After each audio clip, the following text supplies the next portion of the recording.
As a young child, I loved to be outside. My sister, cousin, and I would play outside all day in summer and as often as possible the rest of the year. Riding bikes, rollerblading, skateboarding, or walking, it did not matter how. It was just important for us to be outside. As I got older, priorities shifted. Homework took more time, talking on the phone with friends, or not missing an episode of all that became important too. And so, less time was spent exploring outside. Once high school started, outside was more important again. How else was a country girl to get away from the parental units? But that time was not really spent appreciating nature and the world as it should be. It was, however, creating a new role for and relationship with outside, a getaway, independence.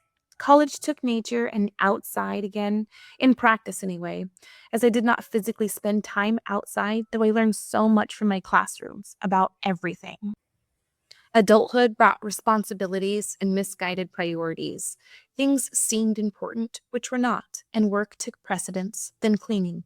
All recreation, all education, all the things that help one learn and grow had become a side quest.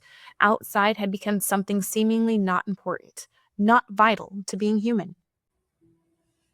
Once Caleb and I brought tiny humans into the world, we had a lot of learning. Regulating a new life with new rules and new goals, a world wrought with sanitary worries, hazard concerns, and learning to guide, not shield our children was paramount, above all other things.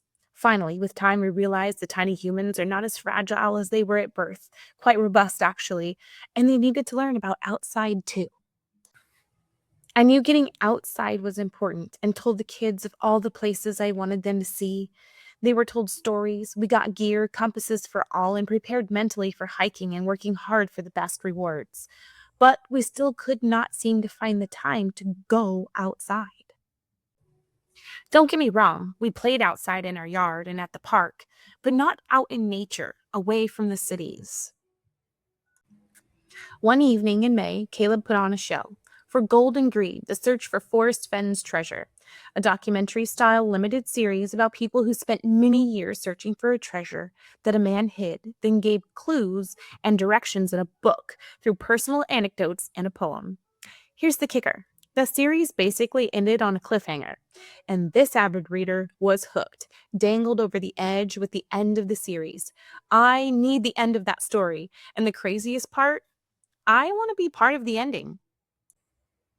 Of course, by the end of the series, I was in awe of such an idea. Certain I have a real chance to be the first person to find Justin Posey's treasure. The treasure Mr. Posey hid because he just could not let the fun end, the intrigue end. Despite the cautionary tales of the past hunt, this possibility was that final tug I needed to get back outside, back to nature, back to our roots, and back to the magic of childhood. The second that series ended, a book was ordered and we started conditioning. That weekend, we got the kids out. Just a picnic and a short walk before Grandma's house. Once the book arrived beyond the map's edge, I started to study and replay the poem in my head. I find signs everywhere, nearly every day. It is so exciting. But even more than that, it has led to so much more outside time than before. And it's easy.